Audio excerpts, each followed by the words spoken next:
आज हम इकोनॉमिक्स में सेकंड लेसन करने वाले हैं +1 इकोनॉमिक्स क्लास का।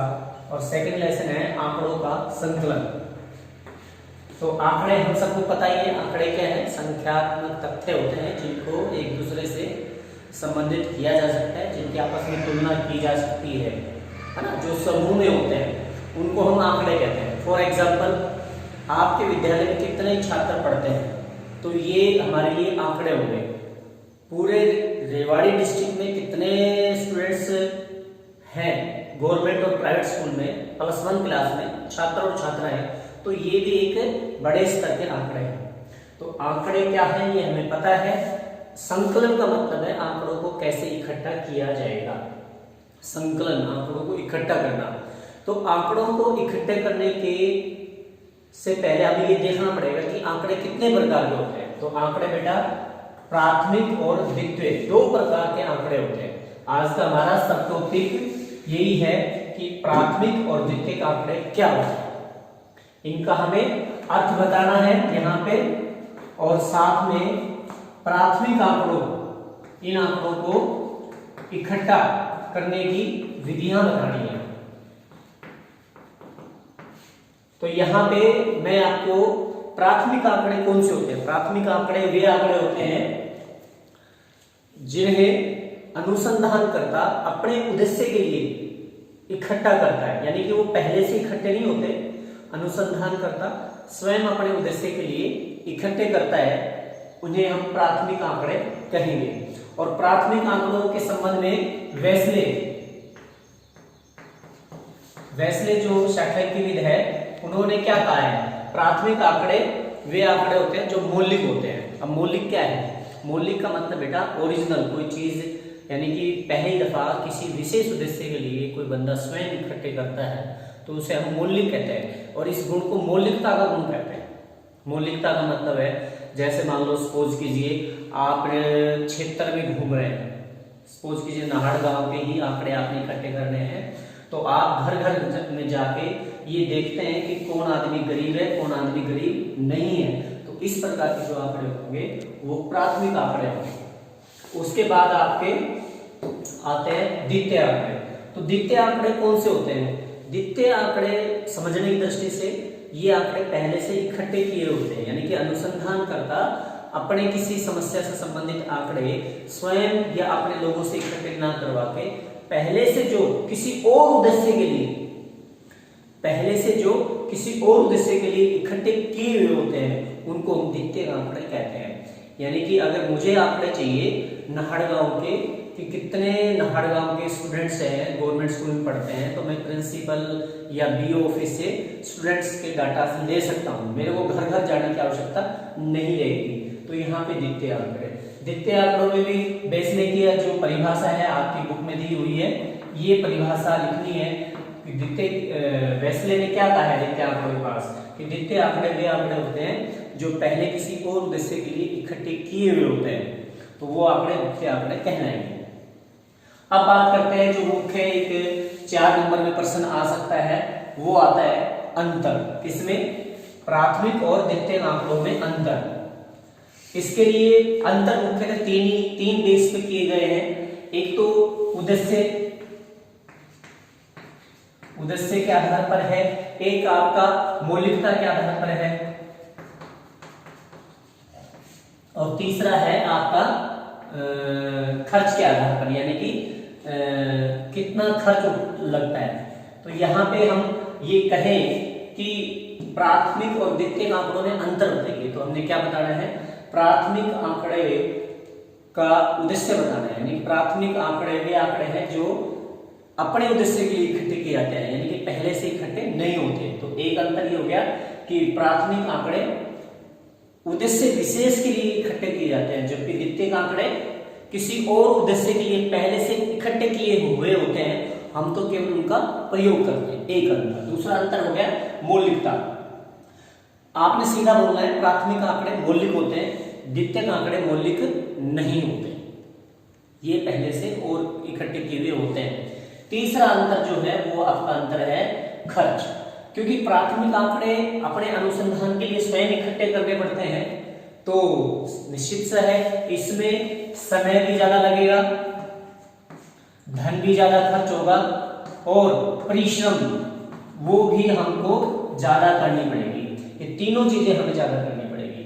जबकि द्वितीय का आंकड़े क्योंकि पहले से इकट्ठे किए हुए हैं, हमें तो किसी ऑफिस विशेष में जाना है और वहां से वो आंकड़े ले लेने हैं, तो वहां पे समय भी कम लगेगा, धन भी कम लगेगा और परिश्रम भी कम लगेगी। यहाँ पे प्राथमिक आंकड़े एक विशेष और इसमें हम बात कर सकते हैं विश्वसनीयता। प्राथमिक आंकड़े ज्यादा विश्वसनीय होते हैं क्योंकि वो स्वयं या उद्देश्य विशेष के लिए इकट्ठे किए होते हैं, जबकि द्वितीय आंकड़े कम विश्वसनीय होते हैं, कारण वो पहले से किसी और उद्देश्य के लिए इकट्ठे किए हुए होते हैं। तो यहाँ पे ये 4 नंबर का प्रश्न वेरी इंपॉर्टेंट क्वेश्चन बनता है कि प्राथमिक आंकड़े और द्वितीय आंकड़े क्या होते हैं, इन दोनों में अंतर बताइए। तो हमने ये अंतर किया है। अब नेक्स्ट हमारी बात करते हैं कि प्राथमिक आंकड़े को कैसे इकट्ठा किया जाता है। हमको डेफिनेशन पता चल गई, अर्थ पता चल गया, परिभाषा पता चल गई। तो प्राथमिक आंकड़ों को इकट्ठा करने की यहाँ पे हमारे पास 4 विधियां हैं। कौन कौन सी वो 4 विधियां हैं? पहली हमारी विधि है प्रत्यक्ष व्यक्तिगत अनुसंधान।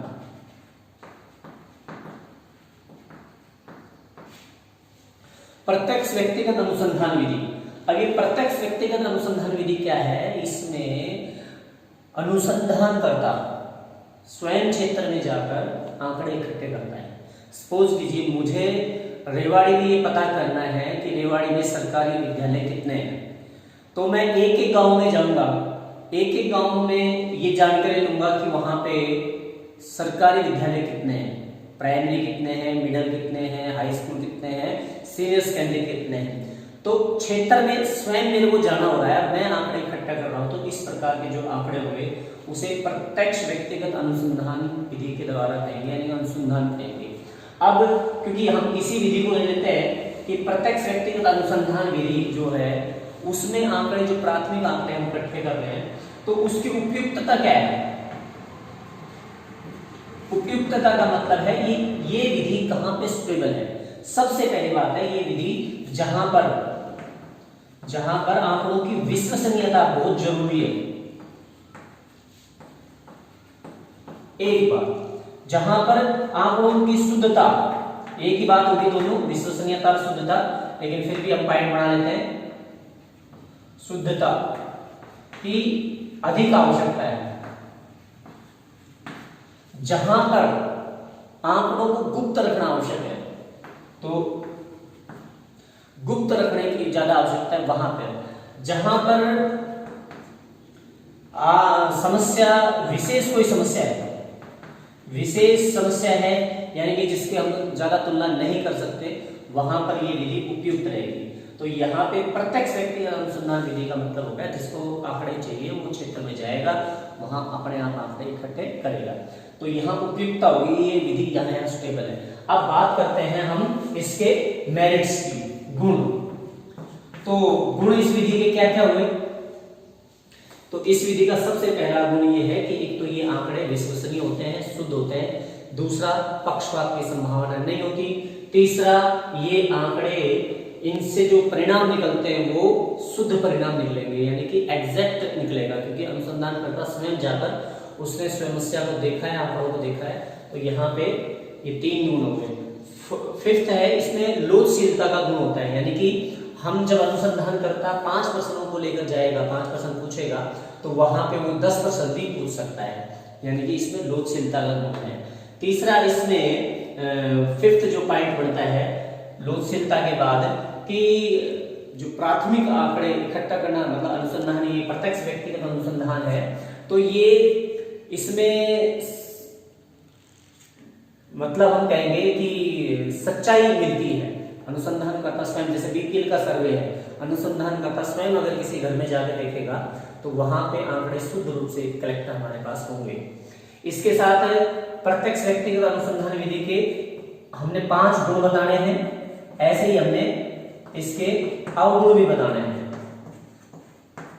तो अवगुण तो सबसे पहला अवगुण क्या हो गया, एक तो ये बहुत ज्यादा खर्चीली है, क्योंकि स्वयं क्षेत्र में जाकर देखना है तो समय भी लगता है, धन की मात्रा भी लगती है, परिश्रम भी ज्यादा होता है। तो सबसे बड़ी बात इसका डीमेरिट्स ये है कि यहाँ पे समय, धन और परिश्रम अधिक लगता है। दूसरा अवगुण क्या हो गया कि ये इस विधि में पक्षपात की संभावना बनी रहती है, क्योंकि अनुसंधान करता है तो मानव ही, उसके मन में पक्षपात की भावना आ सकती है, तो इसलिए हमारे परिणाम भी गलत हो सकते हैं।